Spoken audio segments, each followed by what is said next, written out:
केंद्रीय मंत्री रामदास आठवले यांची बीड दौऱ्यात संतोष देशमुख कुटुंबियांना भेट. फरार आरोपींना लवकरात लवकर अटक करण्याची मागणी. केंद्रीय सामाजिक न्याय मंत्री रामदास आठवले यांनी आज बीड दौऱ्यादरम्यान सरपंच संतोष देशमुख यांच्या कुटुंबियांची भेट घेतली आणि त्यांना सांत्वन केले. सरपंच देशमुख यांच्या हत्येला 21 दिवस उलटले असून अद्याप या प्रकरणातील 3 आरोपी फरार आहेत. मंत्री आठवले यांनी या प्रकरणावर तीव्र नाराजी व्यक्त करत फरार आरोपींना त्वरित अटक करण्याची मागणी केली. तसेच मुख्य सूत्रधारालाही कठोर शिक्षेसाठी कायदेशीर प्रक्रिया गतीने पूर्ण करण्याचे आवाहन त्यांनी केले. संतोष देशमुख यांच्या कुटुंबियांशी संवाद साधताना मंत्री आठवले यांनी त्यांचे सांत्वन केले आणि या कठीण प्रसंगी कुटुंबाला मानसिक आधार दिला.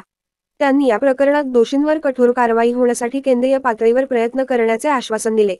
संतोष देशमुख कुटुंबियांची भेट घेतल्यानंतर रामदास आठवले परभणीच्या दौऱ्यावर रवाना झाले. बीड आणि परभणी दौऱ्यादरम्यान त्यांनी विविध कार्यक्रमांमध्ये सहभाग घेण्याची शक्यता आहे.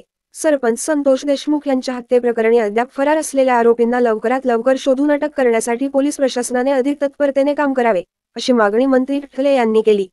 तसेच अशा घटनांची पुनरावृत्ती होऊ नये यासाठी कडक उपाययोजना राबवण्याची गरज त्यांनी व्यक्त केली.